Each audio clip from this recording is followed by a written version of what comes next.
Yeah. Okay, it's 5:30. I'm going to call the regular council meeting of May 26 to order. Good evening, everyone. Welcome. And the first order of business always on our agenda is to adopt the agenda. I need a motion to do that, please. Councillor Reid, I see your light on. I'll also move the adoption of the agenda as presented. Okay. Seeing no questions, call the question. All those in favor? The agenda, that carries. Thank you. Second up, previous minutes, meeting minutes, or previous meeting minutes. Councillor Flowers. I'll move to accept the minutes for the public hearing and the regular meeting on May 12th. Okay, thank you. All those in favor of the minutes? Carried unanimously. No delegations tonight, but we do have a number of business items. 5A, Francophone Secondary School Site.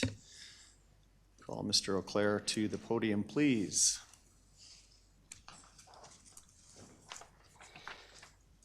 Thank you very much. Good evening, Mayor and members of Council. Tonight, administration is requesting that Council set a public hearing date regarding the proposed secondary school site for Franco Sud. The subject site is located at 136 Quigley Drive in West Terrace. It is a town-owned 4.5-acre parcel that lies adjacent to Notre Dame de Vallée. It is zoned community service district, which allows for schools. Therefore, a land use amendment would not be required. This item has previously been presented to Council, first at the Committee of the Whole meeting on April 7th, and at the April 14th regular Council meeting. At the April 14th meeting, administration requested Council's endorsement to transferring an interest of the subject land to the Franco Sud School District for the purpose of establishing a secondary school site.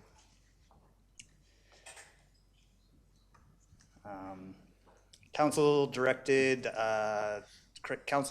to administration was to first hold a public hearing on the matter before a decision could be made. A resolution was put forward to administration to organize a public hearing to address the question, is this an appropriate site for a school to be built? Referring to the parcel located at 136 Quigley Drive. Based on Council's directive, administration is offering the following option. First option is that Council sets a public hearing date for June 16th at 6 p.m. Choosing this option would mean that the public hearing would take place during a Committee of the Whole meeting on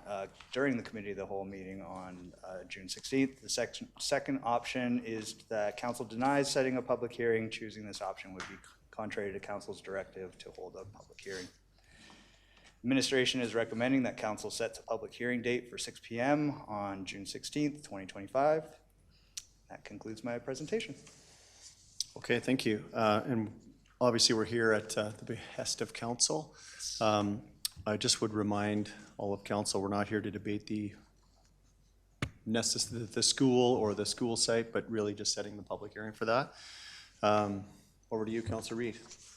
Yeah, I'll move option 1, that Council set a non-statutory public hearing for the proposed Francophone Secondary School at 136 Quigley Drive for June 16th at 6 p.m. Okay, don't see any questions. I do have one for administration. June 16th, Committee of the Whole meeting. What is that agenda looking like? It must be okay if we're adding a public hearing to that in addition to our regularly scheduled agenda items? Just question that. Yeah, through the chair. All of the remaining, I would say, council meetings for this particular council's term are very full and very heavy. So administration is doing the best that we can to balance all of the requests, as well as the timing of some of the matters that we're trying to get in front of this council ahead of your term ending. So with that said, we're navigating that, but yes, they are full. They are big agendas.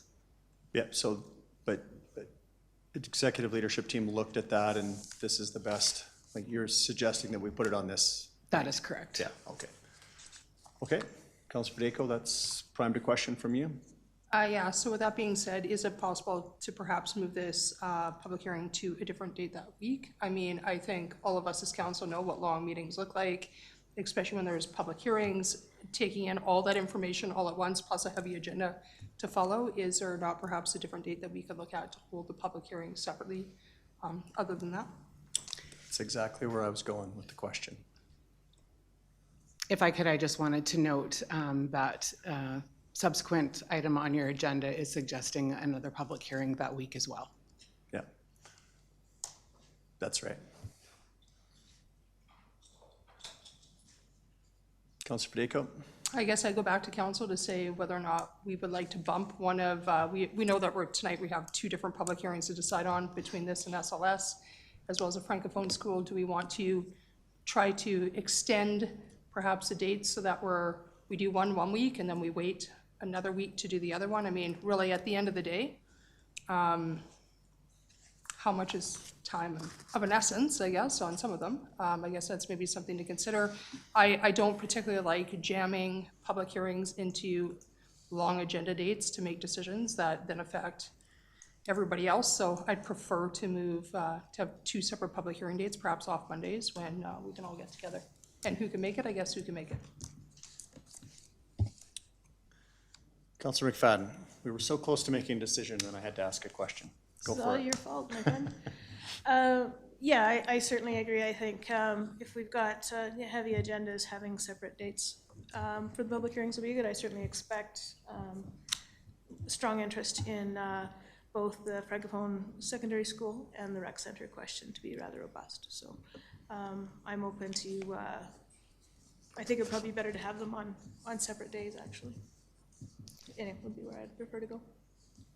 If I could, just for the benefit of council, the June 16th Committee of the Whole, the majority of the matters on that agenda, because it is a committee of the whole, are simply for council's information, and majority of them are simply in the forms of updates to council, not necessarily significant decision-making, but again, obviously we defer to council at this point. Councilor Nagel?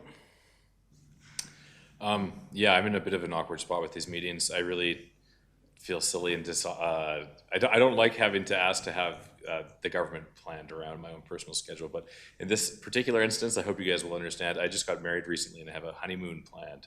I will not be here on the 23rd. It's a terrible. I know, it's like the one thing I think you guys can maybe forgive, but I would love to attend both these public hearings. They're both very important to different sections of our community. So I humbly request that you do not put them on the 23rd. But, and again, I apologize for bringing up my personal schedule into all this. I think what we're talking about is either leaving it on the 16th or maybe putting it on the 17th. Yeah. Yeah. I haven't heard any, Councillor Wilson?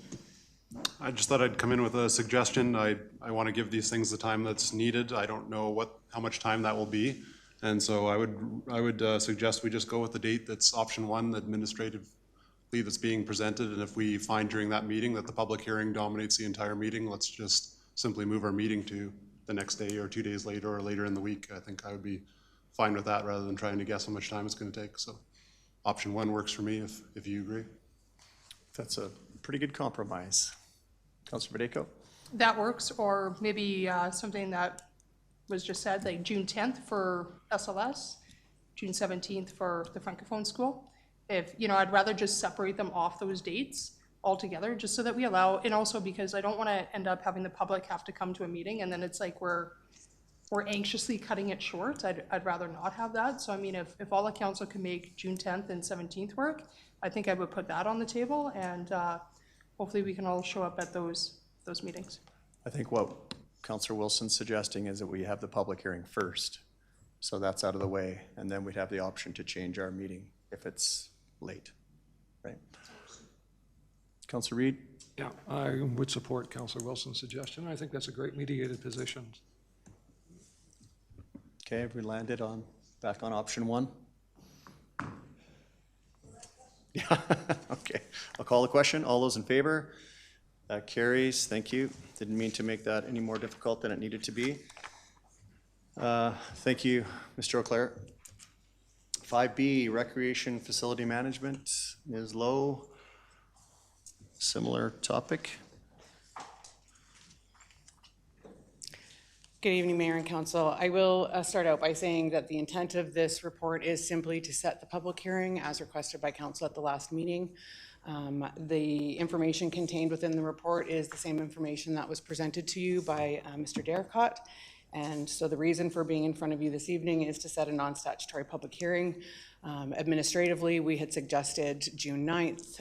It is our perspective normally to try to establish those on established council meeting dates as directed by council previously. But if there is an alternate date that council would prefer, then absolutely administration will facilitate that to occur. With that, I turn it over to council. Okay, thank you. Same as the last report. We're not here to debate or get into the issues, so clearly just set a public hearing. Councilor Federico? Thank you. Is that agenda extraordinarily loaded as well, or is it kind of the same thing as last time? Well, this is saying the week of June 9th, so Okay. not the same day as the council meeting. Okay, so do we have a particular date in mind as of right now? Not as of right now. Obviously, preference for some of these is there is a greater ease of allowing the public hearing to occur in the way that it occurs organically in that moment if you're not feeling like you're up against a timeline.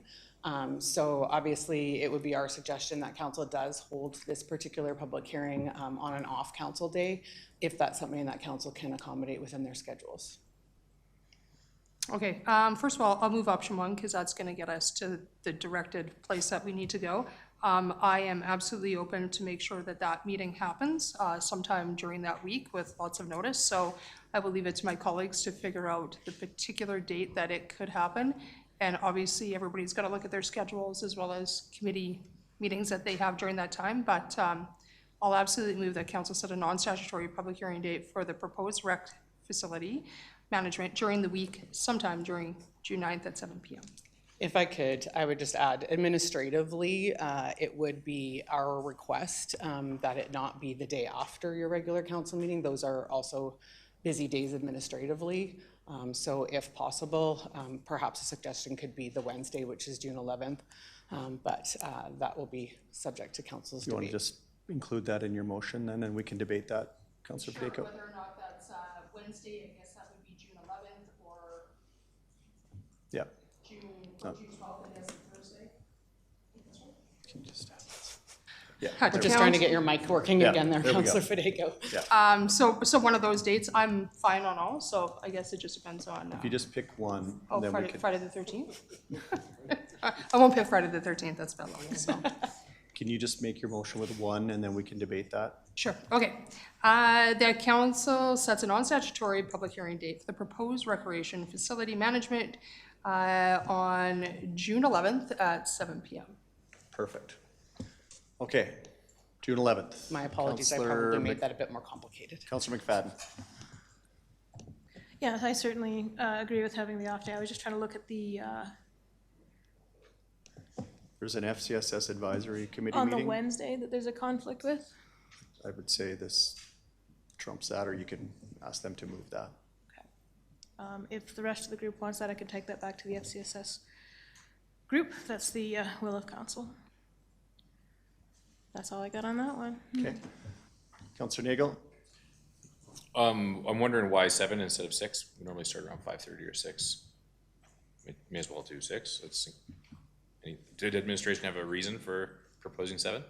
Our suggested start time of 7 o'clock is because we know that there are a number of user groups that may want an opportunity to have their specific representatives be available in town to speak to the public hearing. So we thought by pushing it a little bit later, because there are a number of actual organized associations and that type of thing that use the facility, that it may provide the opportunity for them to, if they are not in Cochrane at the time, to get back to town and arrive in time for the public hearing to begin. Makes sense? Okay, you're good with the 11th at 7? Councilor Flowers. Works for me. Short and sweet. Councilor Federico? Just one last quick question. Will a member or a representative from the Y be here that night, or no? Is this just to hear strictly from the public without having any commentary from the YMCA? I can speak to that at a high level. We will certainly provide the opportunity to the Y to come and present. Our intention would be, given, although it's a non-statutory public hearing, there is a requirement for those, procedural fairness. And so the rules and the process of a public hearing will still be followed, which would normally, you would see an applicant come forward. There isn't an applicant in this instance, it's administration bringing forward the recommendation from the RFP process. But it's certainly an opportunity that we can extend to representatives of the Y to be here and also make presentation to council. Yeah, I honestly think that would be great. I mean, whether or not they can make it or can't make it, I understand it's, not a huge amount of time, but I think that obviously hearing from the other side is important to kind of keep everything balanced, and for members of the public to also hear that. So if they can't make it, then I look forward to another opportunity where they can present publicly to the broader community, in my opinion. It would be administration's process normally, given that this is something that we have administratively led, that there would likely be a high-level administrative presentation just of how we've gotten to this place. And it is our intention to ensure that we have the information circulated at a minimum to council about the contents of the contract. We'll be looking at what parts of that can be shared publicly, but in the interim, we will absolutely ensure that we have that information to council as well, coupled with executive summary, so that if you don't wish to read all of the individual clauses of the extensively long agreement, that at least there's an administrative summary for you as well. I would just add for council's knowledge, through my role as president of the board, I called a special meeting today to introduce the Y to the board with the board chair and the CEO. I was gonna make that a part of my mayor's report tonight, but might as well push this up into this agenda item.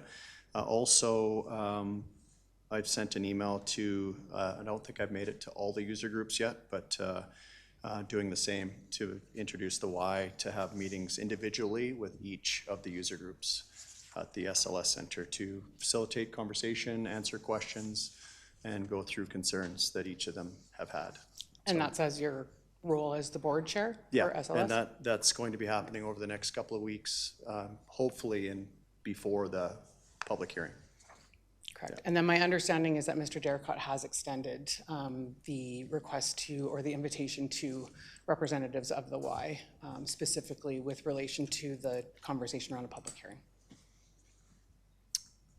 Okay, Councillor McFadden.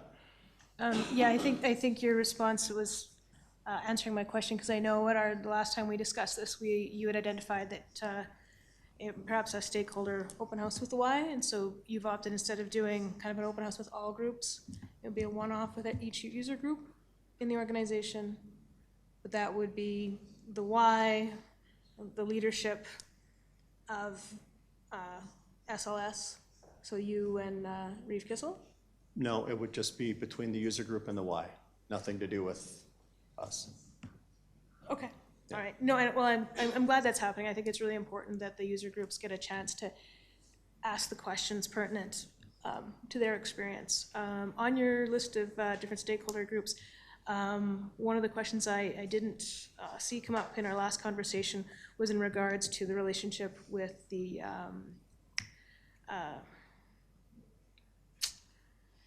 oh my gosh, Valerie's gonna kill me. Farmers Market. Thank you. So are they on the list? They are now.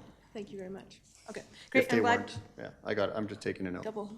Yeah. Great, I appreciate that. Yeah, no, I think it's really important that each of the user groups, stakeholder groups, get an opportunity to kind of ask their questions directly. So thank you for making that happen. Councillor Wilson. Just a minor scheduling thought. June 11th works for me, if it works for the rest of the bench. Just gathering, we see the amount of interest in this topic. It's absolutely incredible, and I think it's going to be a really long public hearing. I don't necessarily agree with the administrative take that we need to wait till 7 o'clock to get certain user groups in here. I think there's going to be no lack of interest at the microphone, and whoever's here early can start early, and I think we would obviously be here for when those interest groups get here. I would recommend to the Councillor Federico, we might start earlier. I would say at 5:30, just to make sure that we're not all here till midnight, and that people that do want to come talk, they're not waiting at a podium till whatever hour in the night to have their say. I think it's going to be really busy is my feeling. I appreciate everybody being here tonight. You can see the level of interest in this just to call a public hearing. So that would be my recommendation to Councilor Federico. Councilor Federico? Thank you for that. Yeah, you're kind of getting to where I was going, that I'll move option 1, that council sets a non-statutory public hearing date for the proposed recreation facility management on June 11th, starting at 5:30 PM, but to be left open for people to, I would like to maybe leave that window open for 1 hour, so that people, if they are late, that they can still add their name to the topic, if that's fair, so that we can kind of continue on, or if there's a process already, they don't have to sign in by 5:30, and then that's the only names that we're taking. I guess not. Normally, we just allow people to kind of continue on, so. I'll strike that. But anyways, 5:30 PM, June 11th. Hopefully, we hear from everybody that we need to on that night. Okay, June 11th, 5:30. Everyone's clear? Call the question. All those in favor? Carried unanimously. Thank you, Ms. Lowe. Okay, 5C, grandfather tree recommendations. We have quite the diverse agenda tonight. Good evening, Mayor and Council. I'm here this evening to bring forward a recommendation on how to further commemorate the grandfather tree. So as you all know, the grandfather tree was approximately 300-year-old white spruce that fell January 2025 during a windstorm. In the weeks that followed, we saw an incredible outpouring of community sentiment. Over 45 formal suggestions and dozens of creative submissions came in. Residents left reflections, drawings, and stories in a temporary mailbox and journal placed at the site, showing us how much this landmark meant to so many people. We also want to acknowledge that without additional cost, portions of the tree have already been honored through the public art projects like the Hereafter at the station, where a resin cast section is displayed inside of the art structure, and through its representation in the Cochrane bricolage, embedding the tree's legacy into the town's visual identity. From the suggestions we received, we saw several clear themes emerge. Residents were interested in on-site commemorative elements like benches, plaques, or carvings. They proposed handcrafted items made from the tree's wood, like keepsakes and keychains. And they suggested interactive or informative projects such as educational programs or commemorative publications. So these ideas all helped shape our recommendations as we moved forward. So after reviewing all of the input, administration identified 3 main options. Option 1, which is the recommended option, is the installation of a custom-built bench at the original tree site using wood from the grandfather tree. This would be paired with interpretive signage and a permanent reflection mailbox, creating a meaningful, long-lasting tribute that can be delivered within our Parks and Active Living budget at the cost of $7,000 to $10,000. Option 2 would involve partnering with a local author to create an illustrated children's book about the grandfather tree. While this has cultural value, it does come with an estimated price tag of $17,000 and depends on securing external grant funding as well as town contributions. Option 3 looks at producing commemorative wooden keychains with the proceeds supporting some sort of programming. While it is lower cost, it would require setting up a framework for revenue collection and reinvestment. So this evening, the recommended option is option 1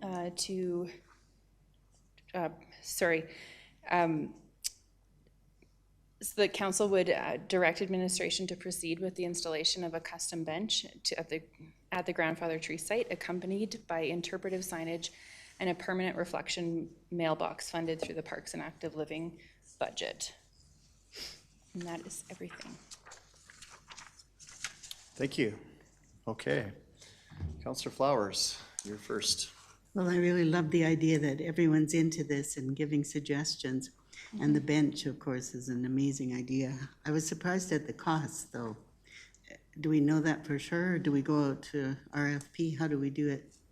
Through the chair to Councillor Flowers. So to install a memorial bench It's about $5,000, and that would be all of the wood that the contractors already have.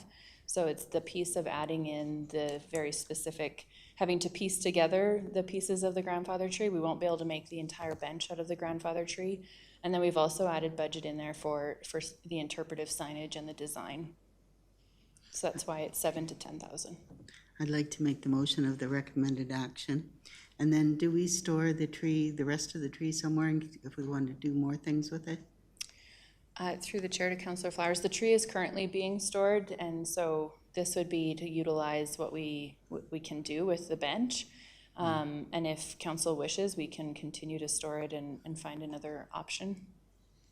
And regarding the book, do you go to RFP or do you have someone that wants to write the book? That was a suggestion that came forward from a local author. She has the book written. She just needs an illustrator and she needs it to be published. And so that was the total cost of $17,000 to illustrate and then publish it.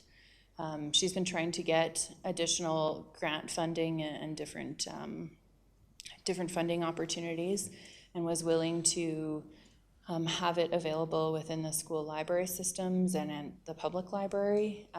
But it was either asking for a full $17,000 or having to look at additional funding options as well, which she doesn't currently have allocated. So we don't have to decide that tonight. That would be an option on the table if council wishes. I think I would just leave it at the bench for now. Councillor McFadden? And I'm really glad to see all the thoughtful ways people want to commemorate and celebrate the grandfather tree. I certainly support option 1, but I am quite intrigued about option 2 as well. And to combine both of them, I think would be great. Do you know how many books would be made available within that budget? Through the chair to Councillor McFadden, I didn't ask her how many publications. She was still gathering all of the information, but I can make sure I provide that to you. It's, as somebody who once dealt with memorial benches, your price ranges seems accurate to me. So I would be, and actually in support of combining 1 and 2, I think. I think having the local author produce a book, and especially tied into the schools, when so many of our kids, a lot of their recreation was spent down there with the grandfather tree, and I think that's a really nice touch. So I would support combining option 1 and 2 in the motion. Councillor Wilson? Thank you. Thanks, Michelle. At the risk of going too far into the weeds on a pretty small subject here, how much is a regular municipal bench in one of our parks? I can't get my head around $7,000 to $10,000 for or is this a larger bench than I'm used to? Is it a two-person regular bench we're talking about, or? Through the chair to Councillor Wilson, our regular benches range from $5,000 to $7,000. The kind I'm thinking of all across town that seat 2 or 3 people and costs. That's correct. Wow. I'm amazed by that number.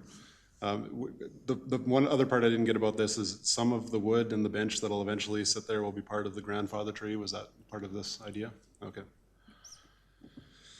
Okay. I'm going to take a minute just to wrap my head around, I can't believe that number. I'm absolutely aghast that we pay that. I had no idea that's what a municipal bench is worth, and I'm amazed and kind of disgusted. I don't know if I'm for this idea. I'll let the rest of the bench go ahead. Thank you. I think just for clarity, that includes installation, like labor, concrete, all the Yes, thank you for footings, clarifying, Mayor. and not Yes. just the bench. Yeah. So, Thank you. Councillor Federico? Wow, benches have gone up, because I've bought a memorial bench in the past through a foundation, and it was about half that cost.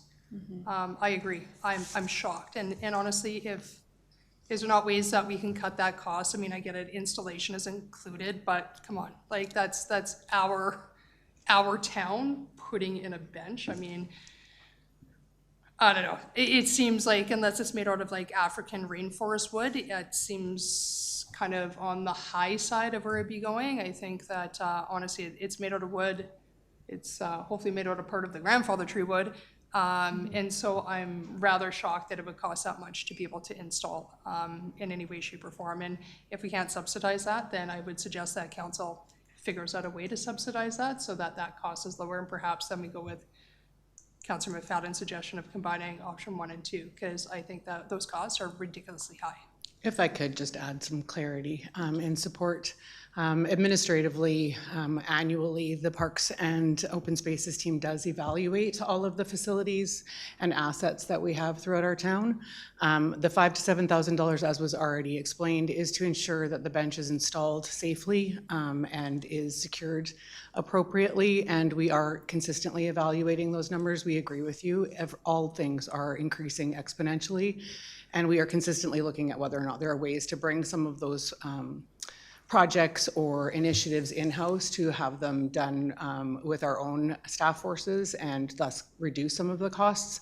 Ultimately, that is the cost currently. Additionally, what I want to say is the grandfather tree is currently not in one large piece. It was, in order to remove it, it was cut into several smaller pieces, which is part of the work that will be entailed in piecing it back together to be able to create a bench for the idea that was suggested. So there's labor, probably more labor intensive work involved in this particular bench scenario, simply because they're not starting from a large slab to cut from. And sorry, just to add on to that too, the amount of wood that is left with the grandfather tree does not guarantee that the entire bench would be made out of the grandfather tree. So the goal would be to make sure that, you know, at least half, if we can, but Ms. Lowe is correct that we will have to piece everything back together.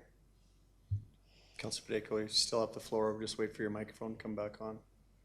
There we go. Yeah, I guess maybe a suggestion is to mine is like, I know Wydell has done a lot of great things for a community. I don't know if anybody's actually approached them to see whether or not they would be able to create a bench out of the leftover wood for some sort of namesake or appreciation for doing it. I obviously haven't been a part of that conversation, but I find it actually probably, it maybe hurts more that we're outsourcing something to some other company that has no other interest in producing a bench, right? Or having to outsource it. If we're gonna outsource it, why can we not ask our community people who do this all the time whether or not they like to be a part of it, right? I mean, it doesn't have to be owned by them, but the fact that they've actually been approached to see if they like to be a part of it, and maybe you have, I'm not too sure, but I do find, and I agree with Councillor Wilson, it's a huge pile of money, and I get it that it includes cement, but keep in mind, I did buy a bench that was cemented into the ground in Glenbow, and it was half the cost, and that wasn't all that long ago. So I'm sure that we can figure out a way to make this come down in cost some way, and whether or not it's in-house, because I think back then it probably was in-house, and why can our departments not all of a sudden put this in as well? Sorry, Just my thoughts around the table. Just to provide some clarity, so we are able to do as much in-house as possible. However, we were waiting for the approval from council to start going to different contractors. So those were the quote ranges that we received based on custom. So that 5 to 7 is what we actually would normally pay for an installed bench, a regular bench. And when we started calling around to find out what it would take to do a customized bench, that was the range. So we haven't started directly connecting with contractors until we receive approval of what direction council would like us to go, and then we'll further engage. And of course, we would for sure make sure that we are considering the financial viability of the project. Ideally, we are on the lower side of that. We would always be aiming for that, but we do recognize that there is a potential that this project could be $7,000 to $10,000, and that also includes infographic signage and the design and the information. So it's not just the bench; it's making sure that the entire project is done well. Councillor Nagel. I don't know. It seems a little expensive, but it doesn't seem that outlandish to me. We in our backyard, and as a consumer, we put a brick pad in our backyard. We shopped around. It was like $2,000 to get landscapers just to do a brick pad in our backyard to put our own dining room table on. And this is like a custom bench. It's kind of like an artisan project off in the woods. They have to put in the concrete pad and clear out the ground. So that like $5,000 to $10,000 range doesn't seem that crazy to me. I'm sure somebody probably could do it cheaper, but because normally how we do this, we set like a maximum budget, then administration goes out and does it, and you may have $2,000 or $3,000 left at the end. correct? That that's how this will work out. So it doesn't seem outlandish to me. A little too expensive, but not crazy, I don't think. Counselor Reid? Yeah, I echoes those sentiments as well. And for me, just to bring it back to what Michelle keeps referring to, it's not just a bench, right? There's an interpretive center with this. This is, as Morgan has indicated, it's a craft product. I'm sure it'll come in less than what it is, but I think if we really, I don't want to cheap this out, right? I want to be able to do it well, and if it allows for an interpretive center as part of that, and not just a bench, I think then this doesn't seem too outrageous to me. I think I understand the sensitivity around cost, et cetera, and I'm not saying we just write a blank check, but there's a process administration's gone through, getting quotes. You're not just pulling a number out of the air. This is driven by some information and some data that you've collected, and like either you want to set a budget and work within it, or we move on and not do it. So like I think we're kind of putting some I don't know, the wrong kind of pressure on administration. They're coming back and giving us exactly what council asked for, and now we're balking at the numbers. So either we say, here's a number for you to do within, or let's pick a different option. So if that's the cost, then that's the cost. And I think I would rather have a budget that's accurate than cut it in half because we think we know better, and then administration's back here asking for another $2,500. So we'll spend half an hour on this. Councillor Federico. I guess the only last ask I would have is, can we make this, if there's a Cochrane artist or somebody that would like to come forward, that Cochrane artists get perhaps maybe a first look at or a first opportunity to bid. I think that's important to keep this local rather than just farming it out to whatever company that we want. I hope that council would support that idea, that perhaps somebody local would be able to, if we're gonna stick within that budget, which I get. I'm not looking to nickel and dime it all the way down. It does seem expensive, but if we're gonna be spending the money, then I prefer it goes to somebody who's local, who could design it, not some company who has they don't have any history about the grandfather tree. So maybe that would be something I would prefer. Ms. DeLorme, is that going to be your? Yeah, so through the chair to Councilor Federico, that is our current practice, where we would try to make sure that we are utilizing local contractors for all the work that we do. So this would still maintain, we would make sure that we're utilizing someone local. Councillor Wilson. Thank you. That's what I was looking for, were some opinions around the bench, and thank you for those. I at this point would just vote against this. I feel like that number is absolutely crazy to me. I don't know why, but given economies of scale, given that we build benches all over our park space already, the fact that we just can't have somebody who already builds us benches build a bench at this site with a placard on it or something in that vein for half the price, that's more what I would be interested in voting for. So marginally, I'll vote against this right now. I don't need to beleaguer it, but thanks for coming down the road with me anyway. I'd be against this right now. Down the path to the bench. Councillor Nagel. I just wanted to highlight that we're not necessarily talking about a $10,000 bench. It's $7,000 to $10,000 is a range. And so, but now based on this conversation, surely there's going to be a Facebook rant about how Cochrane's buying a $10,000 bench, but it might actually be a $7,000 bench or a $5,000 bench, just to be clear. But yeah, I am voting in favor of it because I support the cause. Okay, I think we've exhausted the commentary. I'll call the question. All those in favor? Those opposed? That carries. Thank you. Thank you. Bylaw 18, so 5D, Bylaw 18, 2024, Willows Land Use Amendments. Mr. Auclair, back to the podium. Yeah. Good evening again, Mayor and members of council. This evening I'm here to present Bylaw 18, 2024 for second and third reading, which is a land use amendment in the Willows. This application is for a land use amendment, which will amend mapping in our land use bylaw. This will go on to inform decisions at the subdivision, development permit, and building permit stages. This application relates to lands in Willows West, which are outlined on the community map here. These are some of the last lands in the Willows to be developed and will facilitate completion of the community.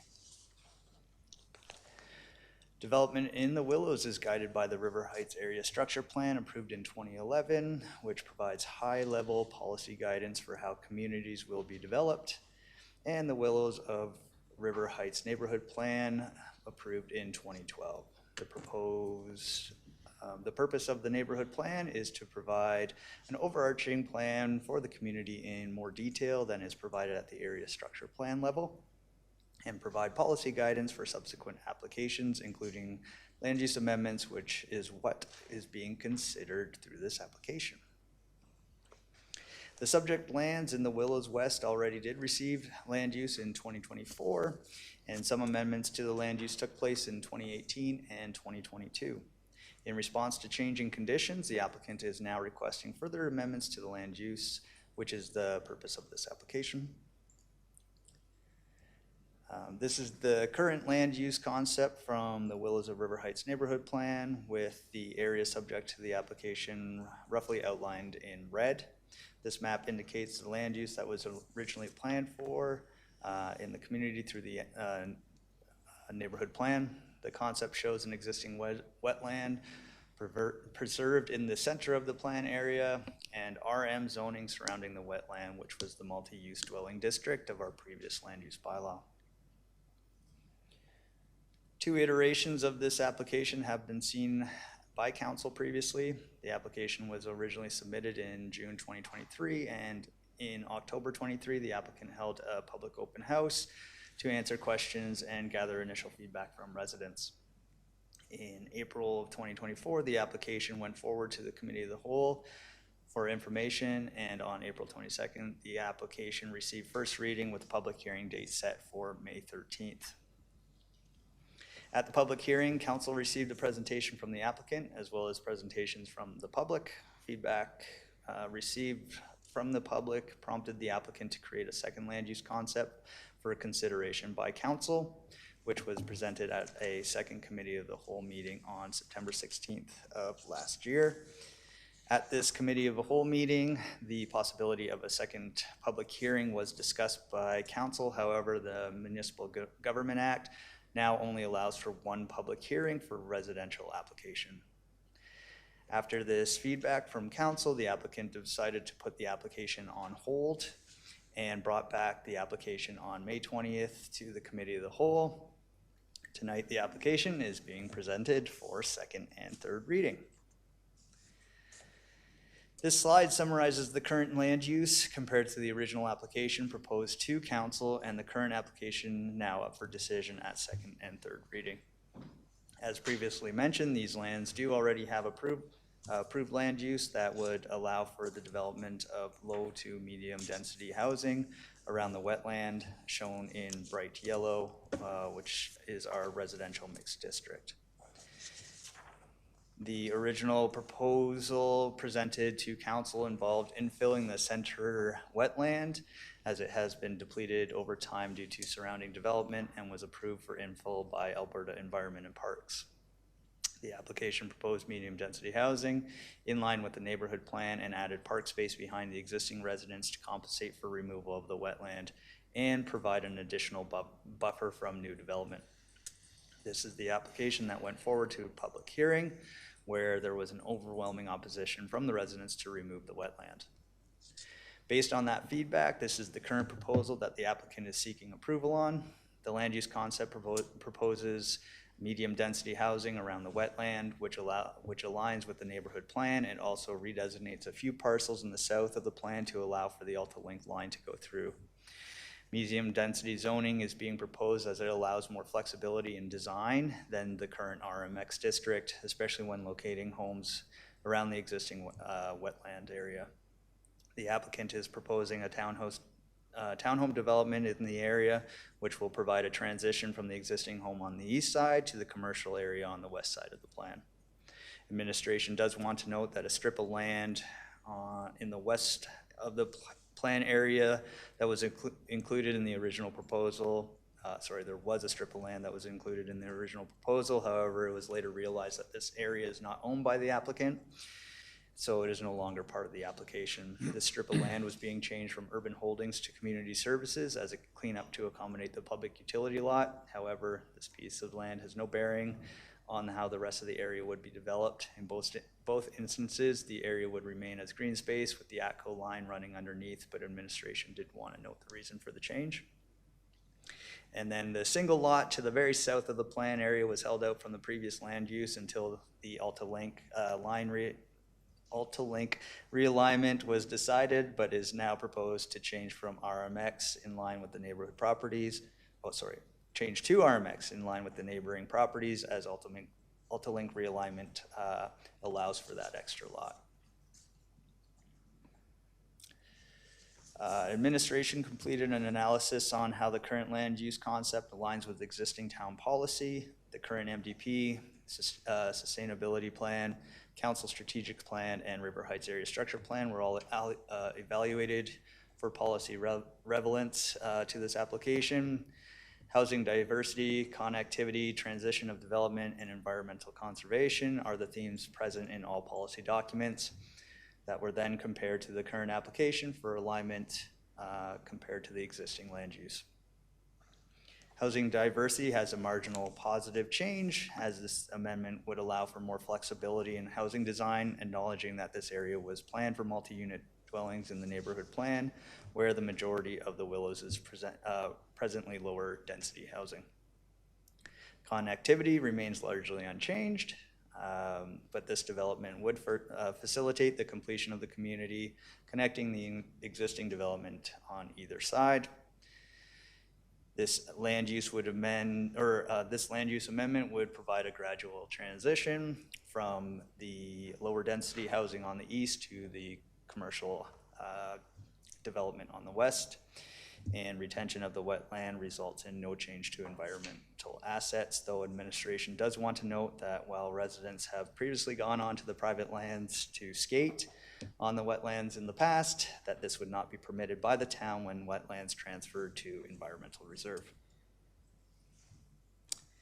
This slide provides a summary of the differences in the current land use within the plan area and the proposal being presented for consideration. The biggest difference in land use is the change from residential mixed to residential medium density. Within the residential mixed district, the maximum height for a multi-unit dwelling is 13 meters, whereas in medium density district, the maximum height is 15 meters. Though townhouses generally are not built to that maximum. In the residential mixed district, the maximum density is 65 units per hectare and the medium density is 95 units per hectare. However, because of the plan area, it's quite restricted in the shape and size. Approaching either of those maximums would be unlikely.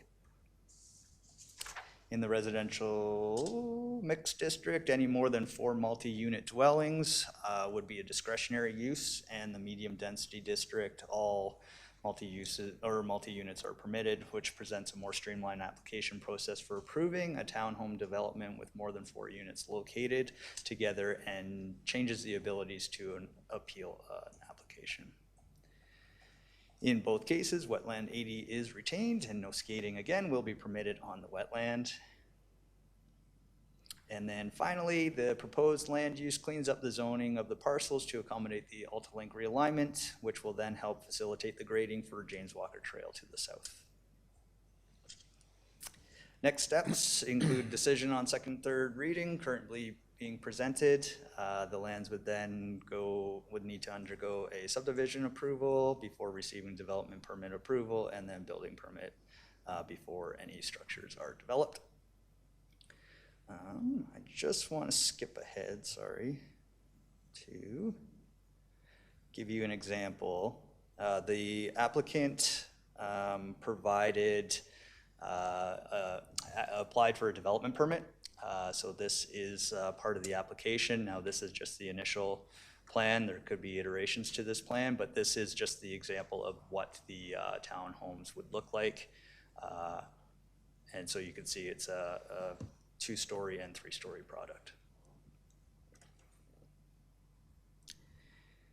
And then, finishing up here, just bear with me as I go back. So it is our recommendation that council give second and third reading to bylaw 18/2024.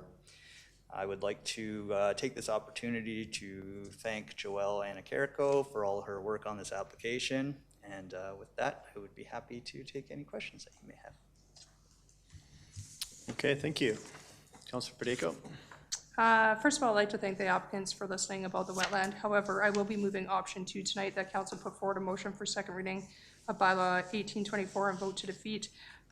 Personally, I don't see enough perks to this happening, except that I see an increase of a number of units and an increase of height. And whether or not, yes, they might not build to that, they have the permitted use to build to that. And that I don't agree with. I think, you know what, the wetland is protected, which was the main focus. But I don't, the only other thing is figuring out the AltaLink, and I think we can figure that out without necessarily approving adding more density. And there are so many communities right now that are building out in Cochrane that it's not like we have a shortage, in my mind, of townhomes being built everywhere. If anything, I would like to kind of see that slow down, but however, that's not the point to discuss this. I just don't see enough benefits to me to move forward on this application. I just vote to defeat and keep it as it is. So we do need a motion on the floor, that you can't put a motion to defeat. It would be a motion for second It's option reading. 2. That is the option to defeat second reading, but we need second reading on the floor Okay. to defeat it. So you don't have to make a motion at this time, but you can vote against Gotcha. a motion. Okay. Do you wish to put a motion? I'll put a motion on the floor for, I guess, second reading. Okay. Sorry. Yep, okay, so second reading on the floor. And then with that, I will move option 2. Yeah, okay. So second reading on the floor, and it's your prerogative to vote against, yeah. Councilor Nagel? Yeah, I think Councilor Pacheco nailed it. My thoughts exactly. I think the public hearings and the community engagement we've had in this area recently show that the community does not want increased densification in this area, and the existing land use is in line with the current plan. And I think what was previously and is currently approved there is a better fit for what the community wants. It's a better fit for the community. And then I also want to highlight, though, that I feel like this issue exposed a bit of a policy failure of ours that I hope at some point we can address. There's a reason that wetland is still on the map and still exists, is because when this plan was approved, the expectation was that the wetland was going to be preserved. And then a few years later, the landowners have come to us and said, well, turns out that wetland wasn't preserved and we've killed it and there's no water left, so let us build on it now. And I think that was a failing of all of us involved, I guess council as well, that when we planned to have this wetland protected and conserved, but instead it just completely dried up. And so we need to do a better job of figuring out how to actually conserve these wetlands in the future, as Cochrane's hilly terrain is covered in these wetlands. I think this is going to be something we're going to continue to see in the future, and I hope that in the years to come, we don't approve for more wetlands to be preserved that then 5 years later just dry up and cease to exist. Okay, just for a point of clarity before more lights go on, Mr. O'Clair, I just want to, so there's an existing land use there. Correct. But the current applicant, well, the current, if we defeat this, that leaves the AltaLink connection well, it can't happen. So this application in some form needs to move forward so that we can get the AltaLink lands in order to be able to have James Walker Trail develop and South Bow to the south. Is that? To the chair, so there's a variety of land uses there. So I think there's industrial land uses, and so it's a whole cleanup. From my understanding, though, the AltaLink line can still move forward. It's at a different pathway, not in the alignment, a different kind of planning pathway that could be made. I don't believe that there is a requirement for land use for the actual transmission line. There isn't like a servicing or utility land use. However, this is just a cleanup to make the site more developable, sorry, not more developable, easierly developable, more easy to develop. If I could support some of this, Yeah. that Mr. O'Clair is trying to help council with this decision. Fundamentally, the land use that is before you allows the developer to successfully develop their site while also accommodating the reallocation of the ACO line, which was something that administration has been working on. I think you may recall, for those of you that have been around since the inception of the idea of South Bow and the idea of continued development of James Walker Trail. We absolutely need the ACO line moved. Now, that is not to say that that council's hands are tied. Obviously, you can't fetter zoning decisions and land use decisions. What our request would be at this point, given the extensive amount of time that has gone on and the willingness of the applicant to work with administration to resolve some of the concerns that have been brought forward to date, that council not defeat the bylaw, allow us to go back and work with the applicant. Otherwise, defeating the bylaw puts us in a position where we can't bring that forward again for another 6 months, given the way that the legislation is written. Yeah, thank you. And that's kind of where I was going, is that, like, let's just maybe pump the brakes on this, have some more information come back on height. Is it height restriction? Is it density? What is it the council wants to see, rather than just defeat this and we put it back to less than zero, because now we're, what I'm hearing, I think we're impacting other lands and other plans that we have. So that's kind of where I'm going. It's like, if you guys aren't comfortable providing feedback and going in a direction, then let's give direction and go back to the, do exactly what Ms. Lowe just said. Councillor Wilson. Thank you, Mr. Mayor. I agree with the course of action that we just heard, that if we're not comfortable with moving forward, let's let administration come back. I'm fine with that. I agree with Councillor Fedayko and Nagel that it seems like the proposed is slightly less attractive than the current land use to me, when we're talking about residential abutting current houses, current single detached homes that I understand to be there. So increasing the height, increasing the density, making multi-units go from discretionary to permitted are all the opposite of where I'd like to go with this. And so, although if this was a whole new community on its own, I'm all for financial solvency and just deciding, you know what, if we have more people there, then it's better for the town financially and for everybody in town. But this is abutting current residents that live there, and is going to cause them problems. So I think we're moving in the wrong direction. I'm for letting administration come back and figure this out, where we can have something closer to the current land zoning, while also allowing for the AltaLink realignment, which we of course need for our James Walker Trail and other projects. So I think that's the right path forward. If I could, through the chair, to Councillor Wilson, to council, we looked at the existing average heights for Willow Street and Willow Park Point. So the houses there are around 27 feet-ish. Now, again, the application that's presented through the development permit application, again, subject to change possibly, but as it's currently submitted, is around 30 feet in height was the average heights for the townhomes. What's So that just in meters? Thank you. in meters, If I could, 9.32. yeah, my suggestion would be that some of this information is the type of dynamic that could come forward to a future committee of the whole, perhaps with visuals, so council understands, based on the new application before you, what that interface looks like with the existing communities around it. Just before I turn off my light, if I can, I would appreciate that. That's exactly where I want to land. And it seems to me that this developer wants to work with council and the neighbors, and I want to give them an opportunity to have something where everybody's happy. So I'd love for them to come back with some more discussion. Thank you. Councillor Fedayko. Yes, to be fair, I probably would have moved option 3, but we don't have an option 3. We have an option 1 and we have an option 2. So I like the direction of option 3. My main concern is going to be height. I asked this at the last meeting that we just had, as well as the density component.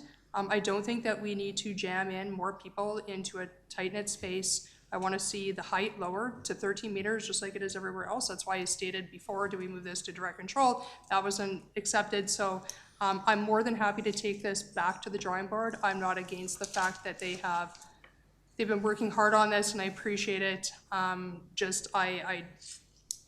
I don't want to vote it down, but I didn't actually have that other option sitting in front of me. So I have a move that we just create an option 3, I guess, at this point, for it to come back to the drawing board. Ms. Lowe? Just for some clarity for council, the options proposed by administration on every council report are simply to do what the recommendation is or choose an alternative. You can choose any alternative. Council has every authority to come forward with any resolution you choose to put forward. So just to clarify that, that's the reason. Otherwise, we would be we'd probably have 3 pages of options for you to choose from. That said, I think this, the opportunity for it to come back to council will also give, as you may recall, Mr. Hyman speaking to site-specific restrictions and that type of thing, and it allows the both the administrative planning team as well as the applicant to consider what opportunities may exist in those areas as well to provide the additional certainty that council is looking for. But to that end, I would just suggest that council make a decision on whether or not you wish for administration to take this back, and that will allow us to bring something forward in the future. So administratively, what is that option would just be to, That council direct administration to, or well, essentially it's that council postpone giving second reading to bylaw, is this 18? Bylaw 18, 2024, and direct administration to work with the applicant prior to the bylaw coming forward for consideration of second reading. okay, thank you. Thank you for the clarity. Councillor Nagel? Interesting procedural conversation. I feel like Councillor Frederico was told that she should move option 1 and then told that she should not have moved option 1. If you want to defeat it, yes. You have to have an option on the floor to debate a bylaw. I understand. I'm just standing up for Councillor Frederico a little bit because I feel like she's got put between a rock and a hard place procedurally. But that being said, what I would like, just for clarity, what I would like to see is that the density and height remain largely the same as it was before. It doesn't need to be precisely the same. It can be plus or minus a few percent in either direction. And wetlands still protected, and then I would support it. Okay, Thanks. Councillor McFadden? So I just want some clarity. Can you pull up the comparable map, please? Because I have to admit, when I looked at this, I thought we'd reached a good middle ground. I'm certainly open to hearing what the perception or the comments of my colleagues. So when I look at the first one, which is currently approved, and the applicant can move ahead with that. And then when I look at the current proposal on the far right, so currently the applicant could move ahead and build RMX right next to currently built homes, right? RMD, which is our old bylaw usage. Right off of River Heights Drive, right? The approved current land use is RMD. So they're looking for to put it to yes, you're correct. Right. I'd have to, honestly, hold on, I have to look back. No, no worries. So, I also like the Lego people. Sorry, the current approved neighborhood plan, although I thought it was amended, I think has RMX zoning. You're correct. Right, Yes. so, Yeah. RMX to Yeah, RMD. RMX. And then industrial kind of to the south here. I can't show you on that. so if, all I'm saying is that if we don't go with some sort of an amendment, I actually think there's a worst case in staying with the current for existing residents, because you're gonna get a higher density. So the one on River Heights, those residents would end up with a higher density next to them, but in the option, they'd end up with PR, which is essentially a park space. So instead of houses next to them, they'd have a park space. So I like that. And then when you come down to off of, I don't know, just south of that, again, the current option, which they are approved for, they'd be able to put in RMX. But what then they're proposing is they would give up green space. So I think that would make life better for those residents to now have green space instead of some version of housing behind them. So if I'm either of those neighbors, I like where this is going instead. So what was appealing to me is there's also better access to Wetland 80.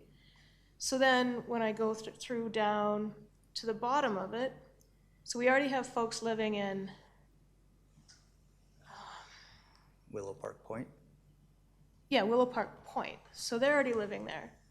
So again, we would just be matching the same type of zoning. So my read on this is, I think, perhaps a little bit different from my colleagues, is the land use changed. I think it makes life better if I'm the residents to the north, I like it better because it's green space and allows more of the neighborhood to access that. So I like that better. Then for the residents on the south part, Willow Park Point, those folks, it's gonna be like to like in both cases, which is what I think council has said consistently as we've talked about how we bring a new neighborhood, is that we would like to like. And so, so I thought, I saw that philosophy being found. And yeah, so I liked the green space being added. I liked more of the neighbors backing onto green space. I liked the like to like in the southeast corner. I liked that we were straightening up things for us dog park advocates. I was like wondering if we could put a little mini dog park on the ATCO line. So I was seeing some potential here with the current proposal. What I'm hearing from my colleagues is they'd like a little bit more certainty to make sure that that like to like is closer. And for myself, a difference of 2 meters on the outside isn't totally prohibitive. I think in different landscapes within our community, you see that'll just happen if somebody's yard is a little bit higher. So those two differences I don't see as a huge problem for myself. But what I'm hearing from my colleagues is we'd like to get a little bit more information back on what the actual comparables are in the next meeting. So I support that for any clarity at all. But I did just want to highlight that what I do like about the current proposal is that the neighbors to the north are going to be backing on to green space instead of another housing unit. So, and of course, in both cases, wetland 80 remains part of the community. So, yeah, if my colleagues, want a little bit more, clarity, and I'd certainly be open to some site-specific controls if that makes folks more comfortable about whether the heights of the units line up. But I feel this is 95% there, honestly, to what I've heard my colleagues say and to my own comfort level. And broadly, we need more diversity of housing in our community. And this is one of those pockets that we committed to doing that with. So I know I'm the outlier voice on this, all for more information, but I feel this is like 95% there. Before we go around the bench again, I'll weigh in. Councillor McFadden, I think you're nailing it. This is exactly how I read this application as well. There is a pre-approval in place, and this, the current proposal, I think, improves upon that. For all the reasons you just outlined very well. The green space, the connectivity, and I've met with a lot of the neighbors in this area. Most of their concerns were around the wetland and saving the wetland. This proposal also does that. So if we're talking about density and height, council has the option to put in a height restriction in this current proposal and call it a day. I think this is at the risk of, Rob, what 30 feet equals in meters is what, and I think we're trying to crack an egg here that it already exists. Like, if there's a development permit in place that's already within all of the boundaries that council's talking about tonight, then why don't we just approve it? That's where I'm going. Yeah. Yeah, to the chair, it meets the if it meets the requirements of the development permit and the land use, then it meets all the policies, which would then be a permitted use on this site.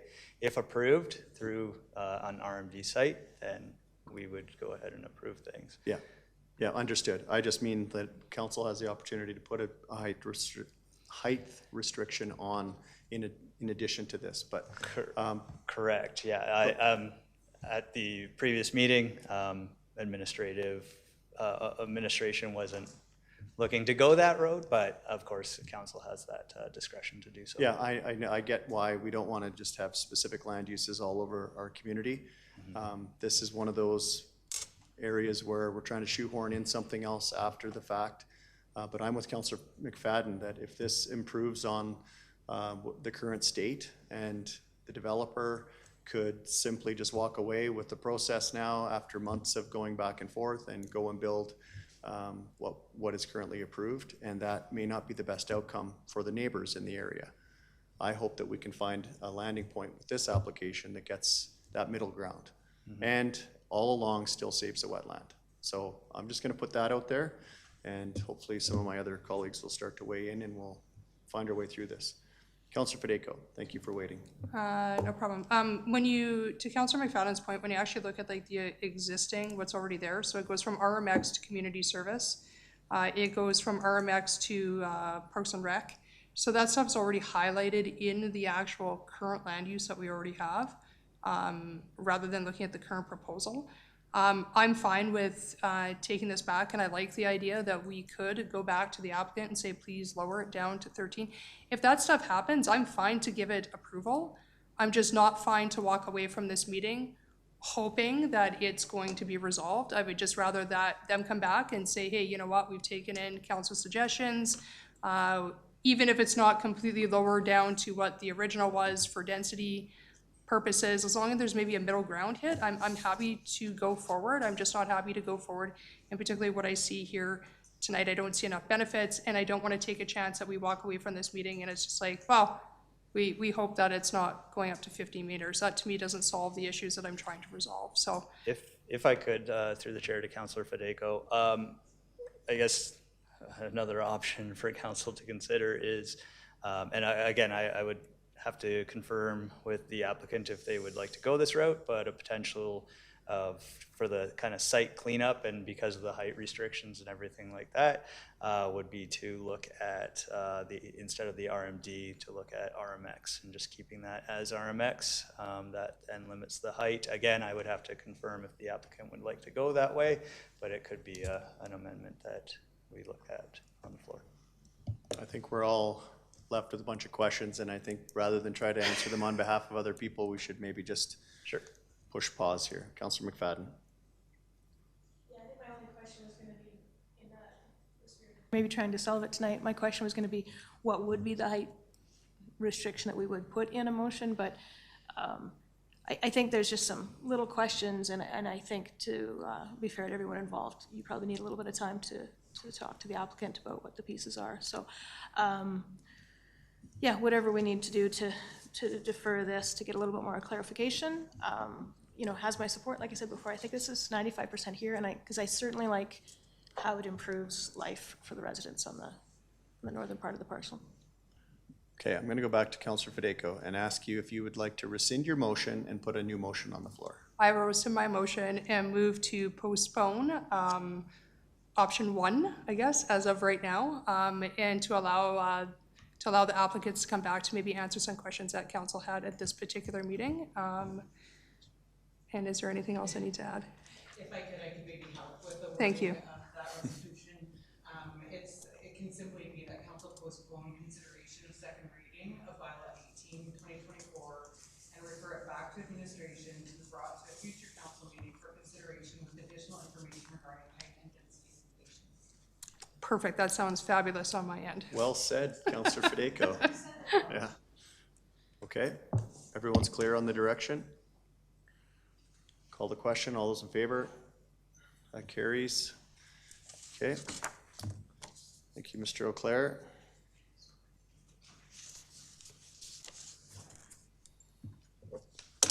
Notices of motion. We do have one. Councillor Deputy Mayor? Oh. Okay, we have 3 things left, but, okay. Yep, all right. Are you sure? Yeah. You can have a break. She's taking one anyways. Okay, well, there's a couple of things left here. Deputy Mayor, would you take the chair, please, for...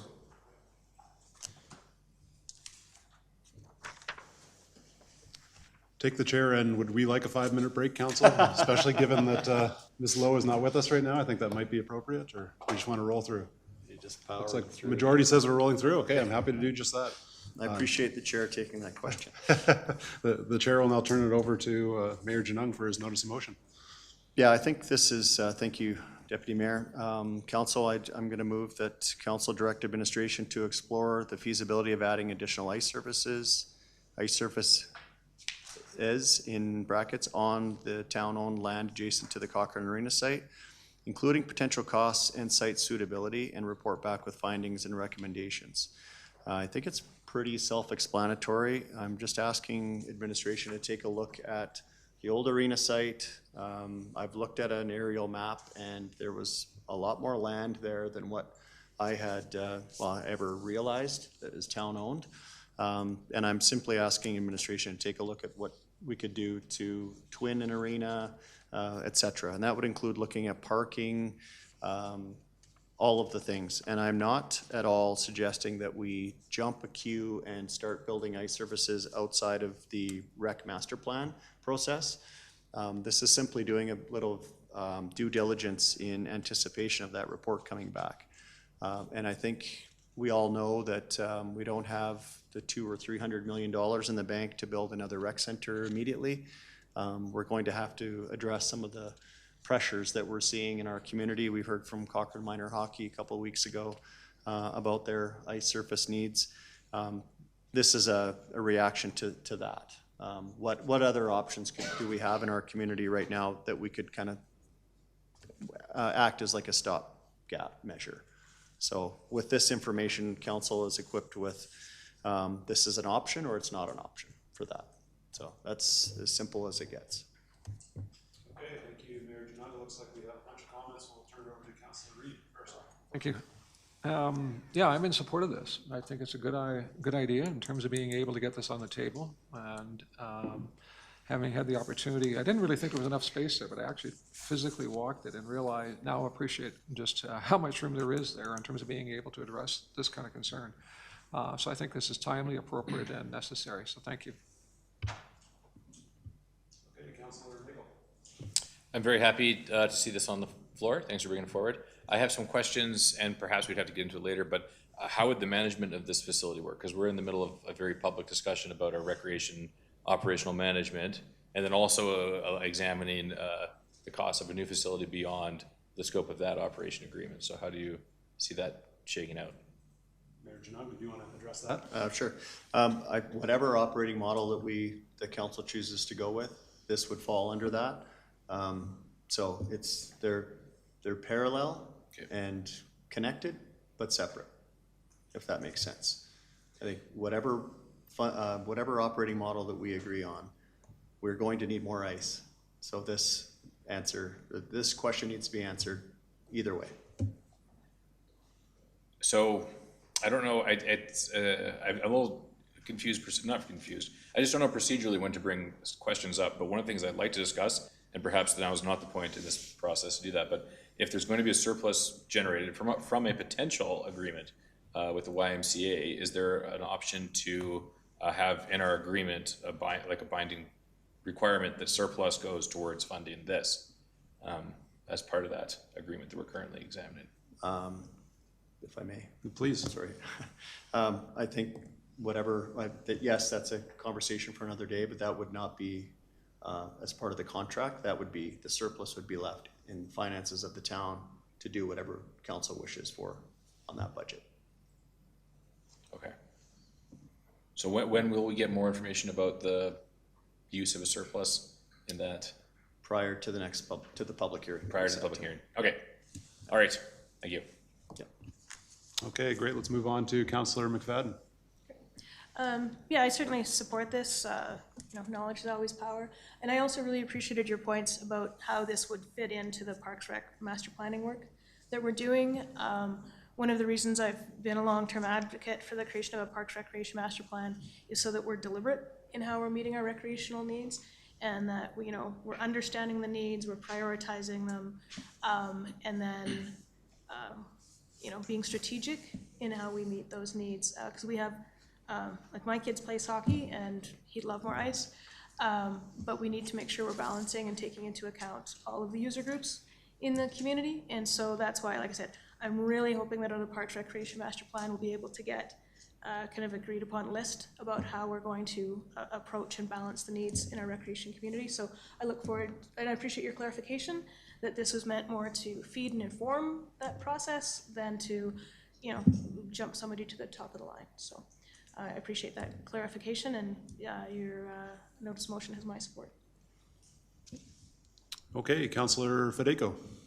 Yes, I'm happy to support kind of looking into this. I just have kind of like Councilor Nagel, I think I have lots of different questions, especially if the old arena is not being accepted by the YMCA. So then all of a sudden we're building or potentially building a new arena for the YMCA to run. Like, I feel like I don't have enough answered questions at this particular time to be able to say 100% I give it my support. I'm happy to have the report come back. I don't imagine, I guess, my question would be, like, every time Councillor Wilson gets this in front of him, what will the impact be on administration? So maybe if you could answer that, what the impact of what this would be like for administration to be able to research. Ms. Lowe, please. Through the chair or deputy mayor to council, I think in light of all of the other work that we are currently undertaking, both with Spray Lakes, with the Y conversation, and with all of the engagement being done with all of the master plans, it is something that could, quite frankly, slide in with those processes relatively easily, not without obviously adding some additional work, but it's just a matter of pulling it together. Perfect. So I guess a couple of things I'd be looking for to obviously look into the future is the management of the facility, especially if the old arena is not being taken over by the Y. What does that look like for a new complex? I think Councillor Nagel's bang on. If the Y does potentially come in, and if there's a surplus, where's that surplus going? And to really make sure that we're paying down anything new. Because if we aren't, then I have a bigger concern is where are we getting the money from to fund a new arena that is not anywhere on any of our radar other than coming forward through this notice of motion. So I have a few different concerns here that I would like to see answered. If I could just provide some clarity around a comment that's been made, I think this evening, well, certainly by Councillor Federico just now, I just want to clarify. When Mr. Darracott was explaining about the old arena not being part of what the Y is taking over with Spray Lakes, it's not that they are refusing to operate it, it's just simply that it's not part of what they will ensure. So it's a different type of operating agreement. They will still be the operator of the old arena. It will just be a separate service provider agreement essentially, and not to the same kind of detail and authority over the facility as what occurs currently with our current operator of Spray Lakes and the old arena, as well as what would go forward. I hope that's helpful. Councillor Federico, did you want to follow up? Yeah, thank you for that. I mean, I think a lot will be cleared up when we actually see the actual elements of what the actual proposal is in front of us, because we don't have a lot of those details. And until that, it becomes a bit of a fuzzy place for me able to give any opinion on it, to be quite honest. I'm happy to kind of do the research on this. I just don't know what that looks like without having any more details of who's looking after it, what kind of money are we looking at, who's paying for it, and all those things that I think council needs to have addressed first. Okay, I guess that just leaves me. I'm on this topic. I thank the mayor for motioning it and bringing it forward. I think that these are very important topics that we're being talked about right now. All we're addressing, I believe, in front of us is simply do we support the exploration of a feasibility study by administration on the Cochrane Arena site, and if that's the case. Of course, I definitely support that. I think time is of the essence. We're falling further and further behind our ice availability in Cochrane, and while I agree with Councillor McFadden and others that the REC master plan has to direct where we allocate resources to, that's not a reason for me to hold up this process, which should happen in conjunction because time is of the essence. So I would be voting in favor of this. As the chair, I suppose now I should call a vote on the recommended action. Is that correct? If I can just close. Oh, of course. Yes, let's have it close. No, thanks. I appreciate the support on the motion. I just want to be clear, this has nothing to do with the operations at all or building a new arena. It is about looking to see if the land is feasible to have an arena built there. That's it, that's all. Completely separate from any other discussions.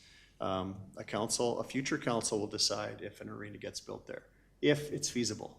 That's the question I'm asking. Does the land accommodate an additional ice surface there? That's it.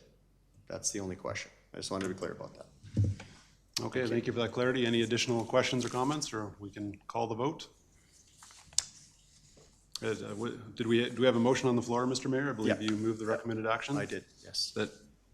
council direct administration to explore the feasibility of adding additional ice surfaces on the town-owned land adjacent to Cochrane Arena site, including potential cost, site suitability, and report back with findings and recommendations. I'll call the question. All those in favor?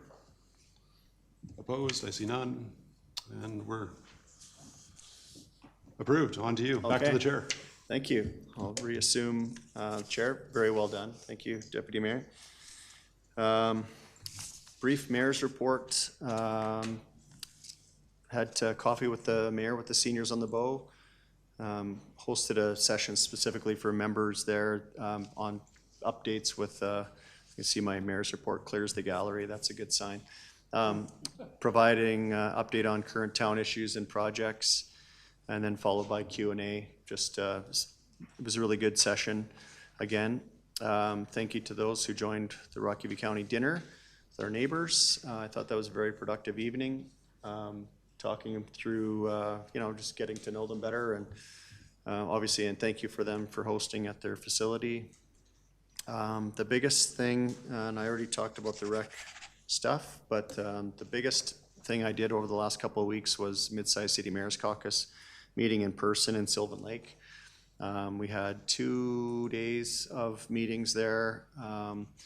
We had special visit from Minister McIver, who you're probably all aware with the cabinet shuffle was moved out of his municipal affairs portfolio. He stopped by on his way from Edmonton home to Calgary, out of his way to say thank you to the group for the work that we've done and the relationship that he had. He really appreciated working with the group and expressed his thanks and good luck meeting with the next municipal affairs minister, who he encouraged to meet with us.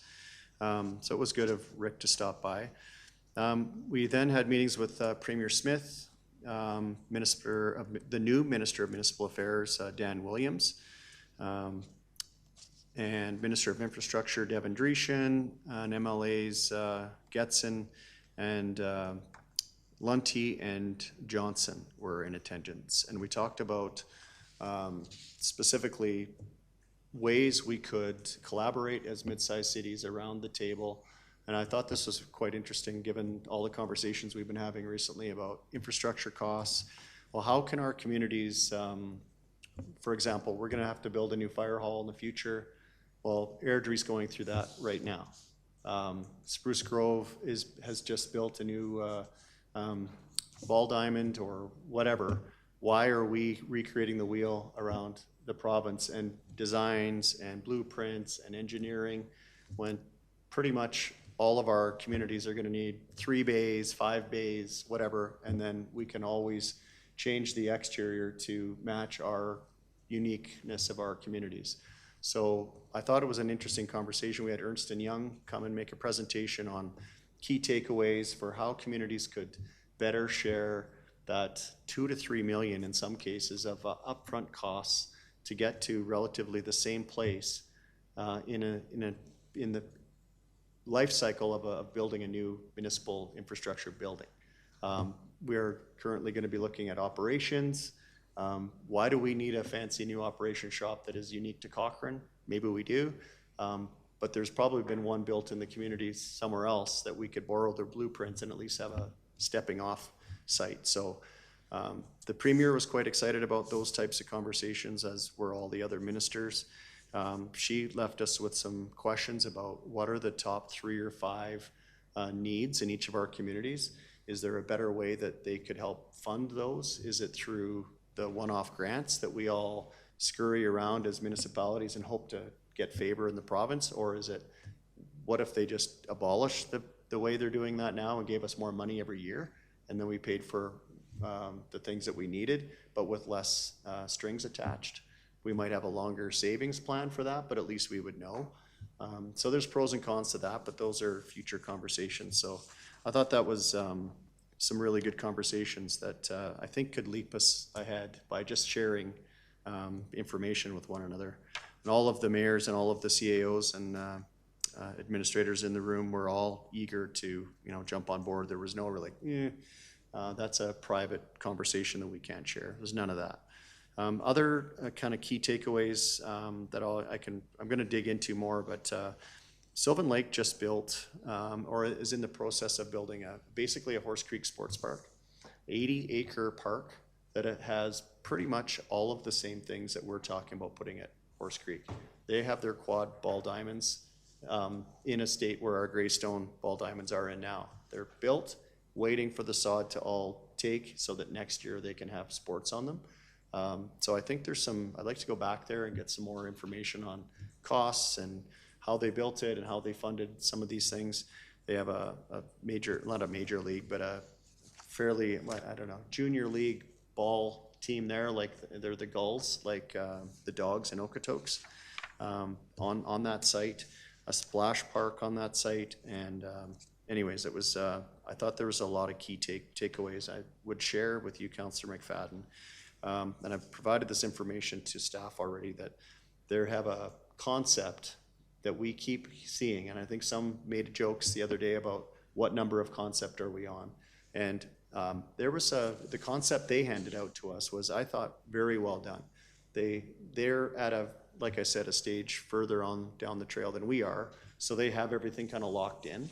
But as they were sharing the concept, they were saying, here's the progress, so built in 2023, currently underway, and then this section, currently unfunded, currently unfunded, currently unfunded. And I just thought that was a very clear way of saying, yeah, we're planning for it, but not tomorrow. And that just to the community, and in an instant, I was able to see what their plan is to build it, but it's not currently funded, so TBD. Those were the kind of the last one was downtown visitor parking. They are obviously in a different situation than we are. They have 1 million tourists visit Sylvan Lake every year, which it blew me away. They're half the size of Cochrane. They've implemented, because they've had to, visitor-only parking, paid parking in their downtown core. All the residents, and it's through an app, are registered on their license plates, and they don't have to pay for parking anywhere in the community. If you're a visitor out of town, you pay $3 an hour or $30 a day. That's raised them $500,000 a year in revenue from outsiders coming to their community. So I know we're not quite there yet, but that's a conversation I thought was interesting. And when a resident got a parking ticket, you go into municipal enforcement and prove you're a resident, and they waive it. So and this has just been implemented in the last couple of years. So I was quite interested to see the evolution of their community through that. So happy to answer any questions on any of that stuff or follow up after. I know that was longer than 2 minutes, but there was a lot in there. That's my report. Over to you, Councillor Federico. You have a councillor's report? I wanted to give a huge shout out to BGC. They have Banger Bingo on the weekend, and I gotta tell you, it's probably one of the funnest events I've been to in a long time. But also I think one of the biggest things that I took away from that event was how many different representatives from other organizations were there, between the Activettes, between Cochrane Immigrant Society, between the Cochrane Lions, between Helping Hands. There were so many different groups that were there that came together to support a bigger organization. I have to commend them. It was a job well done. It was a super fun night. And also, if council doesn't have tickets, this weekend is Tata Palooza, which is the Atlantic night out in Cochrane. It's steak and lobster, but all funds go to Alberta Cancer Research. So kudos to the many groups that are raising money, not only to support themselves locally or to help better lives of all Albertans. So I just wanted to give a huge shout out to those groups for putting on some great events in town. Okay, thanks. Councillor Reid. Just in terms of council report, Councillor Wilson and I met with the Cochrane Planning Commission last week in terms of the co-op development and approval of signage and lighting on that lot, and just indicate that that is coming along very well. And while both of us actually were concerned about lighting on the west side that backs onto the residential area, we think we've got an answer for that, and that project's proceeding well.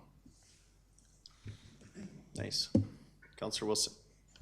Good update. I don't need to update CPC then. I'll update that myself and I think 3 or 4 others met with Rocky View County, was it last week, for a meal and just a collaborative conversation, an update. And I have to say that I'm very, by chance if they're watching this report or word gets over there, it's a really sharp and engaged group, and I think we have a lot in common with them. I think we're in a good place right now where when we're talking about intermunicipal objectives between the county and Cochrane, I think that's a very aligned group over there that we can get a lot done with, and I'm very pleased that that's who we're dealing with, and I look forward to some of our discussions, including when we're talking about the sports center in the future, where I think they have very similar perspectives as we do with serving their residents appropriately and a user pay model that makes everybody well compensated and happy, and I look forward to the discussions we'll have going forward with them. I just wanted to add that in. Yeah. Thank you. Councillor Nagel? I just wanted to give council heads up that they may be receiving a very serious email from me, and that last year when the Edmonton Oilers went to the Stanley Cup Finals, Game 7, we raised a flag for the Game 7. And should the situation arise that the Alberta's second team gets to represent Canada at the Stanley Cup Finals again, I would love it if we could do it again, and I'll be there as a group to raise the flag. You're gonna have to go through the notice of motion. All right, period, which well, I think then, is you'll- longer than the playoffs. But yeah, I think our hockey community is alive and well right now, and I think it'd be a great thing to show our support for our fellow Albertans, our fellow Canadians, and Cochrane's hockey community. But stay tuned. What a way to end. Thank you for that, Councillor Nagel. All right, I think that exhausts the agenda for tonight. I declare this meeting terminated.